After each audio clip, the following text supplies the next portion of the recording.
এই সর্বশেষ এই কথাটা বললাম এই কারণে যে আল্লাহর হুকুম ছাড়া শেখ হাসিনার বিদায় হয় নাই। আমার লক্ষ্মীপুরের 4 তারিখে আমি জেলখানা থেকে চুরি করে টেলিফোন করেছি যে কি হলো লক্ষ্মীপুরে। একই দিনে 13 জনের সেখানে মৃত্যু।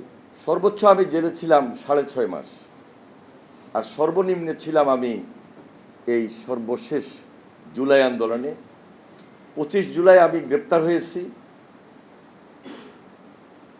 6 জুলাই আমি বের হয়েছি, 6 আগস্ট, ওইটা জুলাই, 36 জুলাই।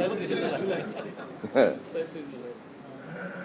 আমি 1 তারিখে 6 মাসের জন্য বাজার করেছি, আমি এবং ব্যারিস্টার আন্দার রহমান পার্থ, সিদ্ধান্ত নিয়ে টাকা একদম পিসির টাকা দিয়ে ইলেকট্রিক চুলা পর্যন্ত কিনেছি। এটা এটা এটা কি কি লাগবে 6 মাসের জন্য সব কিছু কিনে রেডি।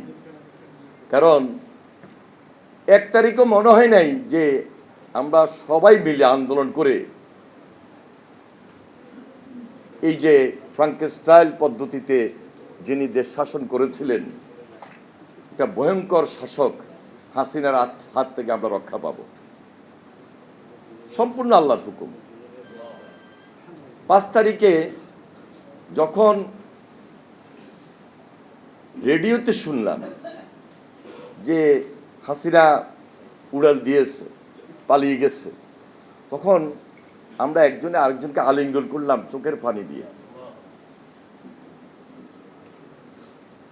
5 তারিখ ভোরবেলায় আমরা কয়েকজন মিলে কথা বললাম যে এত বৃষ্টির মধ্যে সবাই কি আসলে জড়ো হইতে পারবে।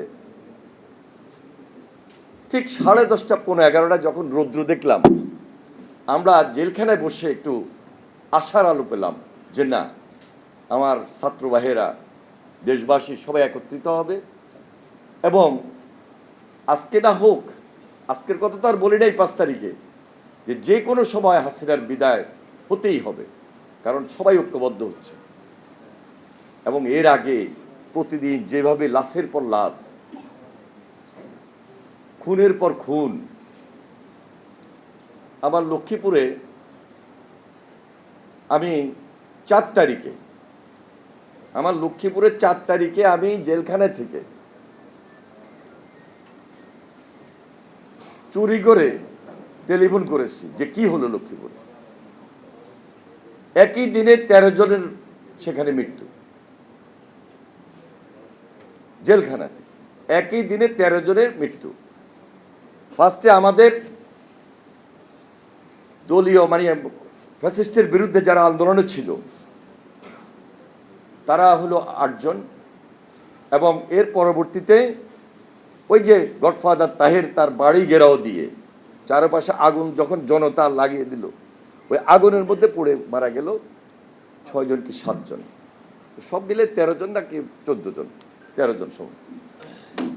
এই ছিল লক্ষ্মীপুরের চিত্র 4 তারিখে। এইভাবে তো 25 তারিখ, 26 তারিখ, 27 তারিখ কন্টিনিউ মৃত্যুর মিছিল। তা আমি এই সর্বশেষ এই কথাটা বললাম এই কারণে যে আল্লাহর হুকুম ছাড়া শেখ হাসিনার বিদায় হয় নাই। আমরা তো উসিলা, আমরা আন্দোলন করেছি দীর্ঘ 16, 17, 18 বছর। আন্দোলন করতে গিয়ে যে ব্যারিস্টার আরমানের পিতা মীর কাসেম সাহেব আমার সঙ্গে দেখা হলো সুরমাতে, গাজীপুর, কাশিমপুর। তো বললো, হ্যানি তোমার এখানে এত কাঁঠাল সুরমাতে, তুমি আমার এখানে কাঁঠাল পাঠাও না, একা একা খাও। আমি বলি, দেখেন আমি খুব একটা কাঁঠাল বেশি খাই না, আম পাইলে বেশি খাই, আমি তোমার জন্য আম পাঠাবো, তুমি আমার জন্য কাঁঠাল পাঠাবো। আমি ওনার সঙ্গে দেখা হওয়ার পর 3টা 4টা কাঁঠাল প্রতিদিন কেটে কেটে পাঠিয়ে দিতাম। খুব পছন্দ করতেন কাঁঠাল। আমি 26 ছেলে ছিলাম, এই 111-এর কথা বলতেছি, পুরাতন। ফার্স্টে ছিলাম এরশাদনগরে, যেখানে এরশাদকে রাখতো, ওটার নাম ছিল এরশাদনগর। পরে ছিলাম 26 ছেলে। তা আমাদের আজকের প্রধানমন্ত্রী জনাব তারেক রহমান তখন জেলে।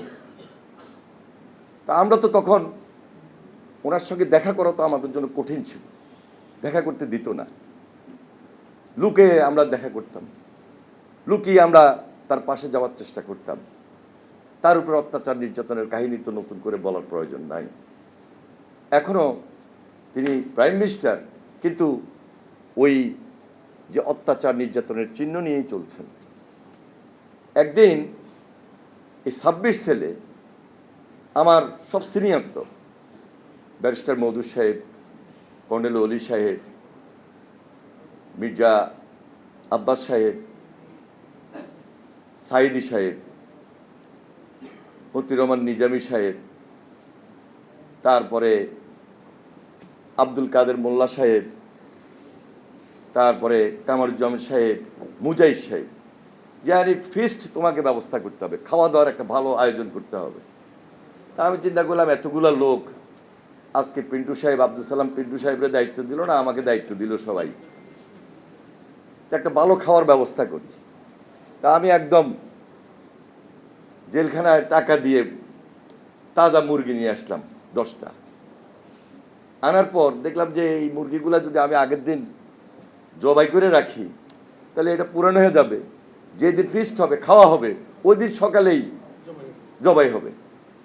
তা আমি ওইখানে একটা ওই যে আমাদের দেশে যেরকম খোয়ার থাকে না মুরগি রাখার, এরকম একটা বানানোর চেষ্টা করলাম। বানায় ওইখানে বাবুর্চি শাহজাহান, মনে আছে, নরসিংদী বাড়ি, তো ওকে দিয়া সব ব্যবস্থা করলাম, আইটেম সব রেডি করলাম। ওই দিন খাওয়া দাওয়া হলো, খাওয়া দাওয়া যেদিন হলো, ও এর আগে কিন্তু আমার মুক্তি হবে, পরের দিন আমি বের হব, এই জন্য স্পেশাল খাওয়ার ব্যবস্থাটা। আমি খাওয়া দাওয়া শেষ, পরের দিন আমি বাইর হব। সন্ধ্যার পরে মতিউর রহমান নিজামী এখান থেকে ট্রান্সফার, মুজাহিদ সাহেব ট্রান্সফার, এক একজন এক এক জেলখানায় ট্রান্সফার খাওয়ার আয়োজনের জন্য। এবং আমাকে তো ওই পরের দিন রাত্রেই বিদায় দিল, মানে সবাইকে আলাদা আলাদা করে দিল। শুধু একমাত্র ছিলেন সাইদি সাহেব আর ব্যারিস্টার মওদুদ সাহেব। তো সাইদি সাহেবের সঙ্গে আমার মিল তো খুব ভালো, কারণ ওনার আমি বক্ত ছিলাম, ওনার যেহেতু ব্যয়ের বাড়ি ছিল লক্ষ্মীপুর, সেই হিসাবে আমার প্রতি তার একটা দুর্বলতা ছিল। যখন এই লক্ষ্মীপুরে তাফসিরে কোরআন হইতো তখনই উনি আমাকে দাওয়াত করতেন, আমি সেখানে যেতাম। আর কাদের মোল্লা সাহেব তো ছিল এক্সেপশনাল। সুরমাতে যখন ছিলেন তখন যে আজকে কই মাছ খাওয়ার কম্পিটিশন হবে, উনি কই মাছ খেতেন, একটা কাঁটা পর্যন্ত ফেলতেন না, কই মাছের কাঁটাটা পর্যন্ত উনি চাপায় চাপায় একদম কমপ্লিট করে পুরোটা শেষ করতেন, মাথা থেকে লেজ পর্যন্ত, মানে ফালানোর মতো কোনো কিছু থাকতো না। এরকম অনেক স্মৃতি মতিউর রহমান নিজামী সাহেবের সঙ্গে। তো এই যে আজকে এখানে আজহারুল ভাই বসা আছেন, উনি যেহেতু পাশের ছেলে ছিলেন, আমাদের সঙ্গে দেখা হওয়ার কোনো সুযোগ ছিল না, আমরা খোঁজ পেতাম। ঠিক ওই আরমানের আব্বা, উনি যেহেতু কাশিমপুরে আমাদের থেকে ভিন্ন জায়গায় ওনাকে রেখেছিল, এই জন্য ওনাদের সঙ্গে দেখা হতো মেডিকেলে। আর ওনাকে তো ডান্ডাবেড়ি পরায় রাখতো সারাক্ষণ, উনি কোর্টে আসতেন, কোর্টে দেখা হইতো। আর পরোয়ার কথা বলে আমি শেষ করছি।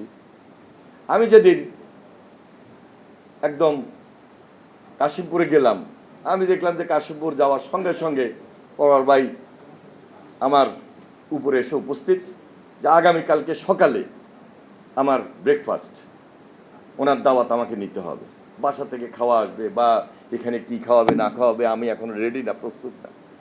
তো পরের দিন সকালে ওনার আমন্ত্রণ রাখলাম, ওনার আমন্ত্রণে উপস্থিত হলাম। আর আমাদের ওইখানে মুরব্বী ছিলেন, ইমাম সাহেব ছিলেন আপনাদের আজকের ডাক্তার শফিকুর রহমান সাহেব। তো ডাক্তার শফিকুর রহমান সাহেব, তিনি, আমরা একসঙ্গে নামাজ পড়তাম, 5 ওয়াক্ত নামাজ পড়তাম, আমাদের সঙ্গে 2-1 নামাজ পড়তো না। তো শফিক সাহেব এবং আমি মিলে ওদেরকে উদ্বুদ্ধ করতাম যে নামাজ কীভাবে পড়তে হবে। উনি খুব ভালো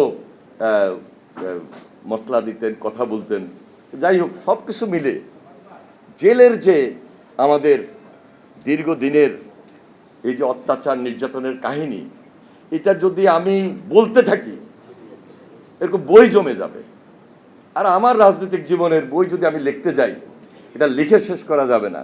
আল্লাহর হুকুম 40 ঊর্ধ্ব হয়েছে। আমি 1980 সাল থেকে সরাসরি এই ছাত্র রাজনীতির সঙ্গে সম্পৃক্ত, প্রেসিডেন্ট জিয়ার সময় থেকে, ওনার হাত ধরে খালকাটা কর্মসূচি থেকে। তো প্রেসিডেন্ট জিয়া যেহেতু একজন দেশপ্রেমিক নেতা ছিলেন, তিনি যে একজন মোমেন ছিলেন, ওই প্রকৃত মোমেনের পিছনে রাজনীতি করার সুবাদে আমি নিজে চেষ্টা করি তার আদর্শকে ধারণ করা। তার রাজনৈতিক দর্শন আমাকে উদ্বুদ্ধ করেছিল। বিদায় সর্বশেষ দেশনেত্রী বেগম খালেদা জিয়ার নেতৃত্বে আমার রাজনৈতিক উত্থান ছাত্র জীবনে। তা এখন পর্যন্ত অনেকেই বলে যে এখনও ছাত্রের মতোই লাগে, আপনার বয়স তো খুব একটা বেশি হয় নাই। তা আল্লাহর হুকুম সবাই দোয়া করবেন, আমরা যেন মিলেমিশে পার্লামেন্টে যেভাবে কথা বলি বাইরে যেন সেটা রাখতে পারি। পার্লামেন্ট এবং বাইরের মধ্যে কিন্তু কিছুটা হলেও ডিফারেন্স আপনাদের মধ্যে আছে। প্রকৃতপক্ষে এই ডিফারেন্সটা থাকা উচিত না, কারণ ডিউ টু ফ্যাসিবাদের বিরুদ্ধে লড়াই সংগ্রাম আমাদেরকে চ্যালেঞ্জ দিয়ে করতে হয়েছে। পার্লামেন্টে সর্বশেষ 2008-এ যখন ছিলাম, তখন ওই প্রাইম মিনিস্টার ওখানে বসতো আর আমরা আমাদের বিরোধী দলের নেতার পিছনে বসতাম, এইভাবে আঙ্গুল দিয়ে বলতো তোকে দেখাই দিল। ওইটার প্রতিবাদও আমরা করেছি, হাসিনার কাছে মাথা নত করি নাই। তো যাই হোক, সবাই নতুনভাবে দেশটাকে গড়ব, এটাই তো আমাদের কাছে সাধারণ মানুষের আশা প্রত্যাশা। এই প্রত্যাশার জায়গা থেকে আমরা সবাই ঐক্যবদ্ধ থাকব।